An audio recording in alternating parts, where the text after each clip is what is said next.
नमस्कार मित्रांनो, मुरंबा या मालिकेच्या आजच्या भागात आपण बघूया रमा आणि आरोही बसलेले असतात आणि दिवाळी किती सुपर डुप्पट होती आज. आजचा दिवस काय छान गेलाय ना मम्मा. काय रे, हो ना बाबा, खरंच दिवाळीचा दिवस छान गेलाय ना. रमा म्हणते हो आणि अक्षय सुद्धा हो म्हणतो. चला आता झोपा, उशीर झालाय. नाही नाही नाही, दिवाळीत काय काय असतं सांग बरं. आरोही म्हणते आजी म्हणली होती पाडवा असतो, भाऊबीज असते. आई पाडवा म्हणजे काय सांग ना ग. आरोही आता रमाला प्रश्न विचारत असते. इडापिडा टळो, बळीचं राज्य येऊ अशी प्रार्थना करायची असते आणि सगळं काही सुख समाधान आरोग्य याच्यासाठी प्रार्थना करायची असते. पाडवा हा खूप छान सण आहे बाळा. बायको नवऱ्याला छान ओवाळते आणि नवरा बायकोला छान असं गिफ्ट देतो. आजची ही पद्धत आहे बाळा. रमा आता हे बोलता बोलता अक्षयकडे बघते आणि पटकन शांत बसलेली असते. आरोही अगदी सगळं बारीक ऐकत असते. आई काय म्हटलीस? नवरा बायकोला काय? आई तू का शांत बसती सांग की. म्हणते आरो काय नाही म्हणले मी. चल बरं, मला झोप येते, आपोआप माझे डोळे मिटायला लागले, झोपू दे मला. आरोहीने आता पकडलेलं असतं. आई नाही सांगते ना, तू तरी सांग मला पाडव्याचं महत्व. मी पाण्याची बाटली नाही, आधी मला सांग आणि मग तू जायचंय. अक्षय आता पटकन तिथून पळ काढतो कारण त्याला आरोहीच्या प्रश्नांची उत्तरं द्यायची असतात. इकडे आता इरावती नाटकं करायला लागलेली असते. बॅग वगैरे घेते आणि चाललेली असते. तिच्यामध्ये मालविका मागे मागे मागे मागे करत मॅम कुठे चालला, मॅम कुठे चालला म्हणून नाटकं करत चाललेली असते. कुठे म्हणजे काय? ज्या फॅमिलीमध्ये मान सन्मान अजिबातच मला नाहीये तिथे मला राहायचंच नाहीये मालविका. नाही, मला इथे राहायचंच नाहीये. अक्षय तेवढ्यात पाणी घेण्यासाठी आलेला असतो. ए आत्या, अगं काय करते आणि कुठे चालली आहेस? अक्षय मी चालली अमेरिकेला, तेही कायमची. अगं काय बोलतीयस? हो, या घरात एक तर मी राहणार किंवा ती रमा राहणार, दोघी आम्ही राहू शकत नाही. अक्षय, रमाला तू घराच्या बाहेर काढणार नाही मला माहितीच आहे आणि या घराला असलेली माझी गरज संपली, त्यामुळे प्लीज मला अमेरिकेला जाऊ दे आणि तुम्ही तुमचं जगा की.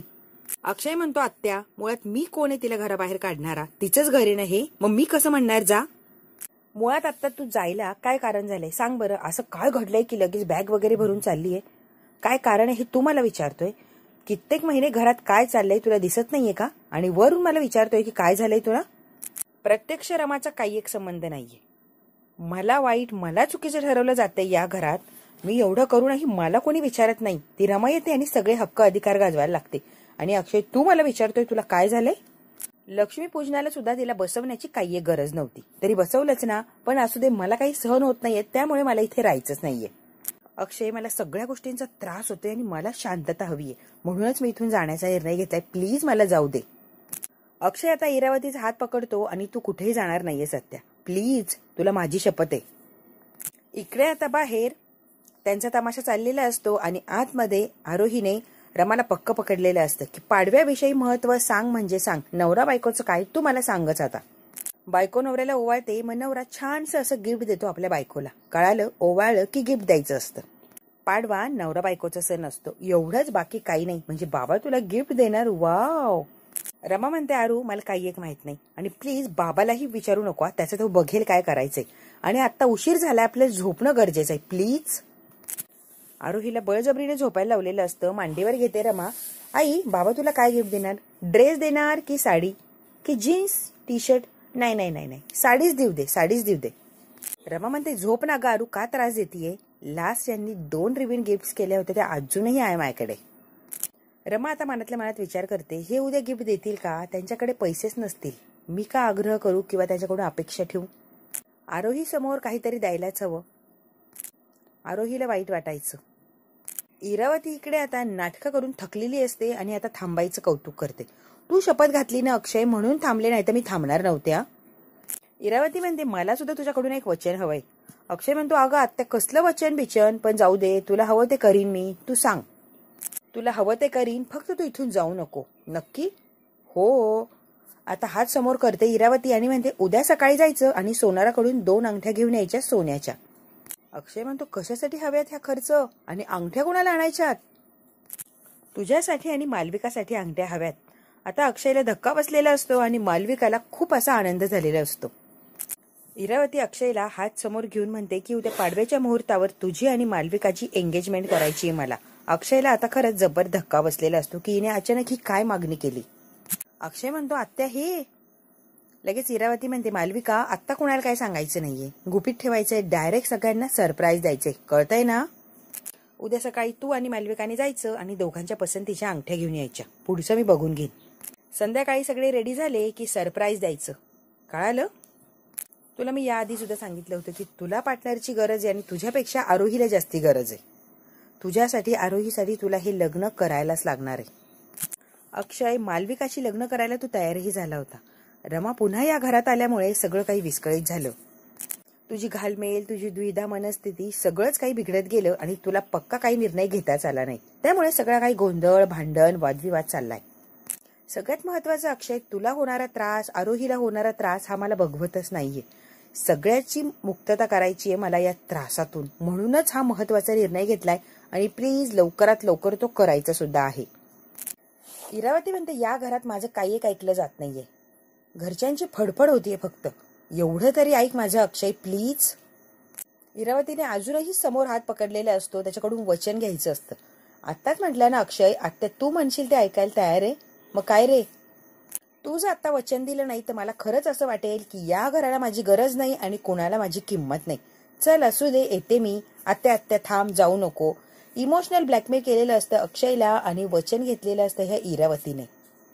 इरावतीचा आणि मालविकाचा प्लॅन अगदी सक्सेस झालेला असतो आणि बिचारा अक्षय इमोशनल होऊन वचन देतो आत्याला, तू घर सोडून जाऊ नको प्लीज, मी तुला वचन देतो, हवं ते करेल. आणि बरोबर होकार मिळवलेला असतो इरावतीने. मालविकाकडे बघते आणि दोघी एकमेकींकडे बघून हसतात. दुसऱ्या दिवशी सकाळी सकाळी आरोही मस्त फ्रेश अशी तयार झालेली असते. छान ड्रेसही घातलेला असतो. रमाही तयार असते. आता रमा आरोहीला नाश्ता भरवत असते. ती काही नाश्ता करायला तयार नसते. फोन लावत असते आणि अक्षयशी कॉन्टॅक्ट करण्याचा प्रयत्न करत असते. आई कुठे गेलाय ग बाबा? असू दे, काही काम असेल, गेले असतील बाहेर.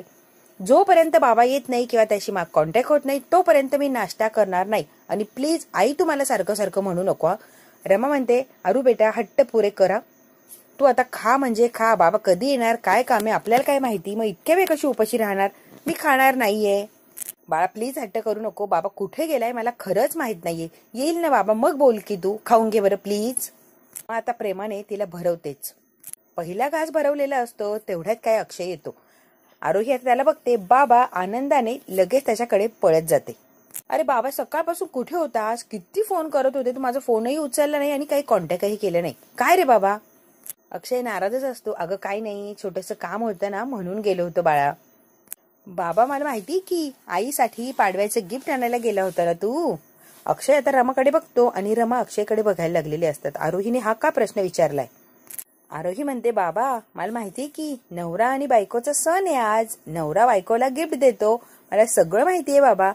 आता रमा आणि अक्षय दोघेही शांत बसलेली असतात कारण या प्रश्नाचं उत्तर त्यांच्याकडे नसतं. ए बाबा सांग ना रे, आईसाठी काय सरप्राईज गिफ्ट आणलंय बाबा, सांग ना प्लीज. रमा म्हणते आरोही आधी खाऊन घे बरं. अक्षय म्हणतो जा आधी खाऊन घे मग बोलू आपण.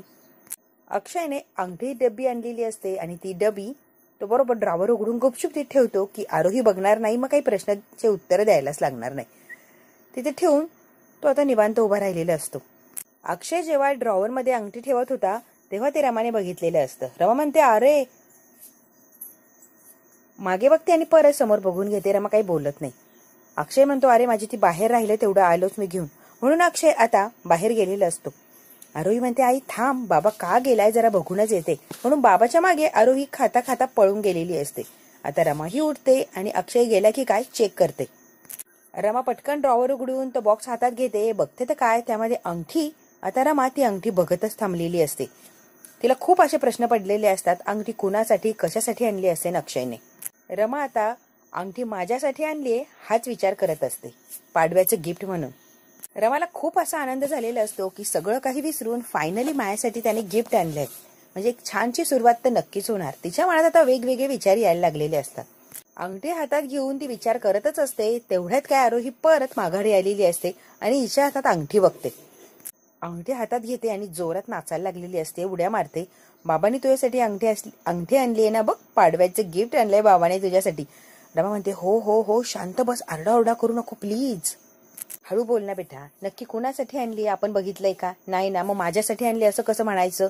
आई असं काय करतीये?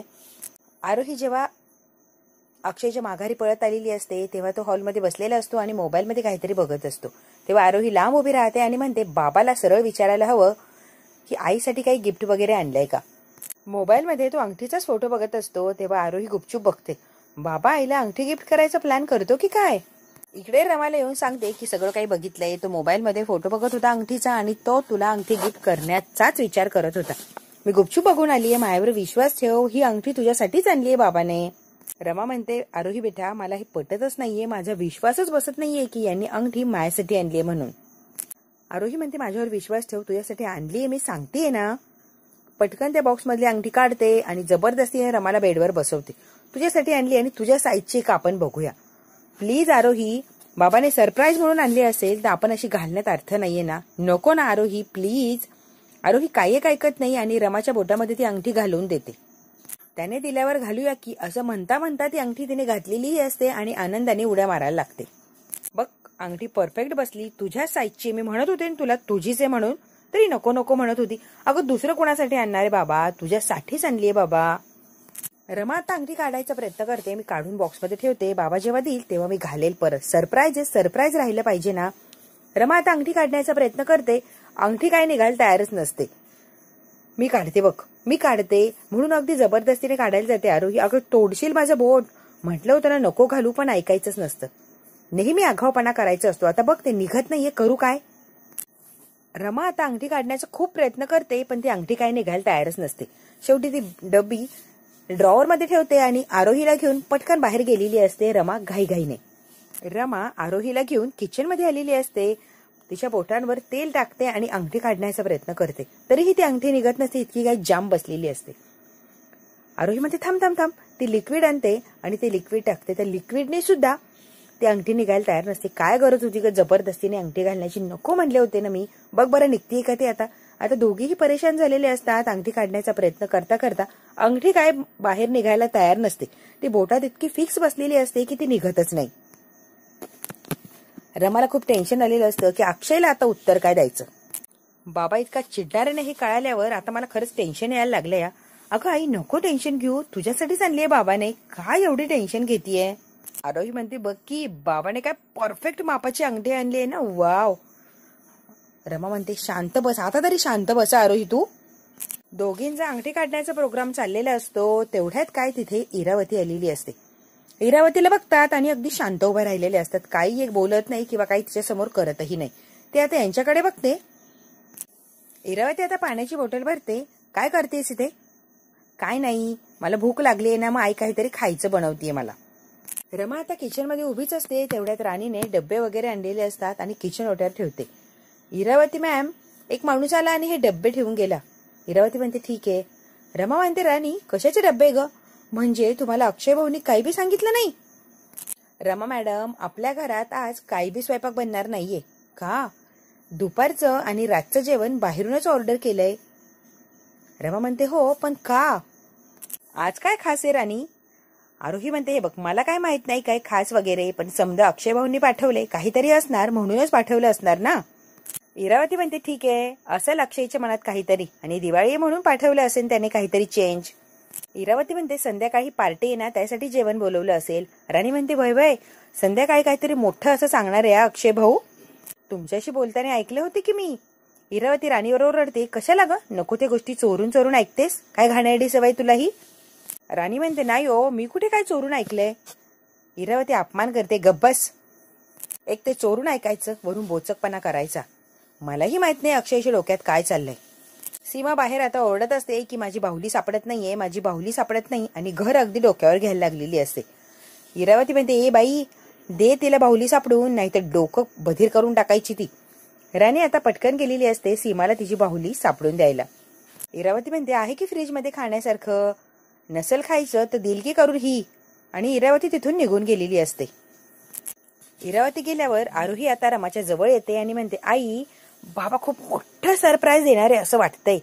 आणि हो ही तीच अंगठी आहे सरप्राईजची. आलंय का लक्षात. आता रमाच्याही लक्षात काही येत नसतं, कारण काही विचार केला तरी तो चुकीचाच ठरणार असतो. जेव्हा काही समोर येईल तेव्हा एक्झॅक्टली कळणार नेमकी अक्षयच्या मनात काय. आरोही म्हणते खूप मज्जा येणार आहे, मी खूप एक्सायटेड आहे. रमा आता मनातल्या मनात म्हणते काय असेल यांच्या डोक्यामध्ये काही कळतच नाहीये. रमा आता मनातल्या मनातच विचार करत असते. एकीकडे असं वाटतं की सगळं काही माझ्या बाजूने आहे पण माझं मन काय मानायला तयार नाहीये किंवा विश्वासच ठेवत नाहीये की सगळं काही माझ्या बाजूने आहे.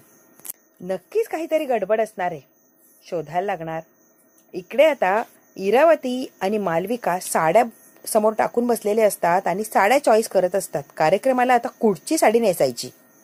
सगळ्या साड्या अशा घरभर पसरवलेल्या असतात आणि मालविकाला इरावती म्हणत असते, तुला जी आवडेल ना ती साडी नेस. एक साडी तिने हातात घेतलेली असते, ही साडी मला आवडली हीच नेसणार. नाही नाही नाही नाही, ही साडी सोडून कुठलीही साडी माग तू, तुला मिळेल ती, पण ही नाही. इतक्यात मला म्हणायला की कुठचीही साडी चॉईस कर आणि संध्याकाळी घाल, कारण तुझ्यासाठी खूप स्पेशल दिवस आहे. आणि आता लगेच माझा स्पेशल दिवस आहे, मग ही साडी घालणार इतकं महत्वाचं व्यक्ती कोण आहे? इरावती काही बोलणार मालविकाला, तेवढ्यात काय आत्या म्हणून आवाज येऊन अक्षय आलेला असतो दारामध्ये. बोलणारे अक्षय, काय काम आहे? इरावतीच्या डोक्यात काय प्लॅन असतात तिचं तिलाच माहिती. खूप छान अशी साडी आणलेली असते रमासाठी आणि मोगऱ्याचा गजरा सुद्धा स्पेशली. अक्षय, हा गजरा आणि ही साडी रमाला नेऊन द्यायची आणि तिला आज नेसायलाच लावायची. तिला म्हण की आज नेस तू. आता हे बघून मालविकाचं मात्र डोकं फिरलेलं असतं. स्पेशल व्यक्ती मी आहे आणि हे कौतुक रमाचं काय चाललंय? तिला गजरा, भारी साडी, काय चाललंय हे आत्याचं काय माहिती. कसं आहे ना अक्षय, आज तुझी आणि मालविकाची एंगेजमेंट, बरोबर? रमा सुद्धा या घरात आहे आणि जेव्हा आपल्याला गरज होती तेव्हा रमाने आपल्याला नकळत का होईना मदत केली आहे. तुला घर दिलं, नोकरी दिली, चांगल्या प्रकाराची नोकरी दिली आणि घरही खूप मोठं दिलं. मदतच केली आहे ना तिने. मग आता आपल्याकडे चांगला प्रसंग आहे, आनंदाचा दिवस आहे, तर आपण तिला विसरायला नको, बरोबर आहे? आपलं कर्तव्य म्हणून आपल्या आनंदात तिला सामील करून घ्यायचं. तिला ही साडी आणि गजरा दे प्लीज आणि आज नेसायलाच लाव. इरावतीच्या डोक्यात काय असतं बिचारा अक्षयला काही माहित नसतं, पण आता सांगितलंय म्हणल्यावर तो गजरा आणि साडी नेऊन देतो. कसं आहे ना अक्षय, तुमची एंगेजमेंट तुमच्यासाठी सरप्राईज आहे किंवा बाकीच्या लोकांसाठी सरप्राईज आहे, तसं तिच्यासाठी सुद्धा सरप्राईज असणार आहे. तिला साडी नक्की नेसायला लाव आणि गजरा सुद्धा केसात माळून यायला लाव प्लीज अक्षय. अक्षय साडी द्यायला चाललेला असतो, थांबतो आणि म्हणतो, आत्या मला असं वाटतंय की आपण उगाच तिला हर्ट करतोय, हे देण्याची काही एक गरज नाहीये. इरावती आता उठून उभी राहते आणि अक्षयला म्हणते, काय रे हर्ट कशाला व्हायला लागलीये ती? आपण सगळं काही चांगल्या मनाने देतोय, बरोबर आहे? आपल्याकडे आनंदाचा दिवस आहे, मग त्या आनंदामध्ये तिलाही सामील करतोय. अक्षय म्हणतो, पण या गोष्टीमुळे ती हर्ट होणार आहे हे नक्कीच. इरावती म्हणते, तिला काय वाटतं ते महत्वाचं नाहीये, आपल्याला काय वाटतंय आपल्या आनंदामध्ये तिला सामील करून घ्यायचं, बरोबर? आणि मुळात म्हणजे अक्षय 7 वर्षापूर्वी आपल्याबरोबर ती कसं वागली हे विसरून तिच्याबरोबर राहतोय ना आपण. तिला काहीही वागू दे, कसंही वागू दे, आपण मात्र तिच्याशी छान वागायचंय आणि आपण तिला हर्ट वगैरे करत नाही आहोत, तर उलट आपल्या कामामध्ये आपल्या आनंदामध्ये तिला सामील करतोय. अक्षय पॉझिटिव्ह विचार कर रे. अक्षय म्हणतो, आत्या आपण तिला हर्ट करतोय मला असंच वाटतंय. ए अक्षय, विचार करू नको, हर्ट वगैरे काही करत नाहीये तिला. मालविका म्हणते, मला असं वाटतंय की रमाचं अक्षयजींवर आणि प्रेम आहे अजूनही तसंच, असंच वाटतंय मला. का वाटतंय का कोणास ठाऊक, पण रमा अजूनही अक्षयजींवर प्रेम करते मला असंच जाणवतंय. इरावती म्हणते, असलं तर असू दे की, आपल्याला काय देणं घेणं आहे, आपल्याला काय फरक पडतोय? आपण आपला मार्ग निवडलाय ना, मग ती प्रेम करते की नाही करते याने काय फरक पडणारच नाही आपल्याला. तू तिला साडी प्रेमाने आनंदाने दे, चांगला दिवस आहे ना आपल्यासाठी, मग आपल्याला द्यायलाच हवं किंवा आपलं कर्तव्य पूर्ण करायला हवं. अक्षय, मनात काहीही विचार करू नको किंवा काही किंतु परंतु ठेवू नको, मन मोकळेपणाने तिला ही साडी नेऊन दे प्लीज अक्षय. इरावतीच्या डोक्यात काय प्लॅन आहे बिचारे अक्षयला माहित नसतो, पण आता साडी दे असं जबरदस्तीने सांगितल्यावर अक्षय आता साडी रमाला द्यायला घेऊन गेलेला असतो. इरावतीला असं काय आनंद होतो, वाव, कसंही ना तुझं आणि अक्षयची एंगेजमेंट होतीये, आपल्यासाठी आनंदाचा दिवस, पण रमासाठी कसला दिवस आहे आपल्याला माहितीच आहे. दोघांची एंगेजमेंट होतीये, जेव्हा तिला कळेल तेव्हा तिला धक्काच बसणार, सरप्राईज वगैरे काही नाही. आणि तुमच्या एंगेजमेंटच्या कार्यक्रमात माझं लक्ष, माझी नजर फक्त आणि फक्त रमावरच असणार आहे. फोकस आहे माझा रमावर. मालविका आता हसत असते आणि इरावती हे असं क्रूरपणे बोलत असते. आपला आवडता माणूस आपल्यापासून दूर जाताना बघताना तिच्या डोळ्यातला त्रास मला बघायचा आहे आणि तो आनंद मला घ्यायचा आहे. फार उडते नाही रमा, आता कशी जिरणार आहे तिची बघतच राहा मालविका. मला इतका आनंद होणार आहे ना, इतका आनंद होणार आहे इरावती, शब्दात मी व्यक्तच करू शकत नाहीये. म्हणजे मी कितीही म्हणजे तुला सांगण्याचा प्रयत्न केला मला सांगताच येणार नाही, इतका भयानक असा आनंद होणार. फायनली बुद्धीवरच्या पटावरचा राजा आउट होणार. वाव. आणि मालविका तुला माहितीये का, जिंकण्याची मजा काहीतरी औरच असते, आनंदच वेगळा असतो गो, आणि तो आनंद मला संध्याकाळी अनुभवायला मिळणार आहे. आणि स्वतःच इरावती टाळ्या वाजून आनंद सेलिब्रेट करायला सुरुवातही करते. इरावती खूप भयानक क्रूर असते, ती काहीही करू शकते आणि कुठच्याही थराला जाऊ शकते हे तिने दाखवून दिलेलं असतं. अक्षय आणि रमामध्ये अजूनही प्रेम आहे हे तिला माहिती असतं, तरीही जबरदस्तीने त्यांना वेगळं करण्याच्या मागे लागलेली असते आणि ती आता जवळजवळ सक्सेस होत आलेली असते. मित्रांनो, हा भाग इथेच संपला. पुढच्या भागात काय होणार अगदी थोडक्यात बघूया. संध्याकाळी सगळे छान असे तयार झालेले असतात, पार्टी ठेवलेली असते. पार्टी कशाची काय कोणाला काही एक माहित नसतं. सगळे छान असे तयार होऊन येतात आणि आता इरावती सुद्धा तयार झालेली असते आणि सगळ्यांच्या समोर येते आणि मोठ्या आवाजात म्हणते की आज खूप छान दिवस आहे आणि महत्वाचा दिवस, आणि आज अक्षय आणि मालविकाची एंगेजमेंट होणार आहे. आणि आता सगळं हे ऐकल्यावर सगळ्यांनाच धक्का बसलेला असतो. बिचारा जास्त धक्का असतो ते आपल्या रमाला आणि आरोहीला. आरोही विचार करत असते की पाडव्याच्या दिवशी ओवाळून बाबा गिफ्ट देणार आणि दोघं एकत्र येणार, आणि इकडे मालविका आणि अक्षय एंगेजमेंट करतो. या गोष्टीने सगळ्यांनाच धक्का बसलेला असतो. इरावती म्हणते अक्षय अंगठी घाल मालविकाला, म्हणून अंगठीचे बॉक्स खोलतो आणि बघतो तर काय अंगठीच नसते. अगं आत्या, यातली अंगठी कुठे आहे? आरोही आता जोरात ओरडते, अंगठी आईच्या बोटात आहे. बाबाने पाडव्याचे गिफ्ट आणलंय म्हणून मी तिला ती अंगठी घालून दिली आणि ते आईच्या हातात आहे तिचं गिफ्ट. इरावती रागाने येते आणि ती अंगठी ओढायला लागते. ती अंगठी काही केल्या निघतच नसते. इतकी चिडलेली असते ही इरावती आणि रागही आलेला असतो. सीमा आता मध्ये येते आणि इरावतीच्या समोर उभा राहून तिच्या तोंडावर म्हणते, जे ज्याचं आहे ते त्याच्याकडे येतच. कितीही काही प्रयत्न करा, ती गोष्ट मिळायची असेल तर मिळतेच. रमासाठी ती अंगठी होते आणि रमासाठीच ती अंगठी आहे. तिच्या बोटातून ती निघायलाच तयार नाहीये. आता मात्र सगळ्यांना धक्का बसलेला असतो. आता करायचं काय? अंगठी आणलेली असते मालविकासाठी. आरोहीने ती रमाच्या बोटात घातलेली असते आणि इतकी फिक्स बसलेली असते की ती निघायला तयार नसते. रमा अक्षयकडे बघत असते आणि अक्षय रमाकडे बघत असतो. आता बघूया नेमकी काय गोंधळ होणार आणि यावर इरावती नेमकी काय करणार. हे जर बघायचं असेल तर बघायला लागणार उद्याचा भाग. हा भाग इथेच संपला. व्हिडिओ आवडल्यास लाईक, शेअर, सबस्क्राईब नक्की करा. धन्यवाद.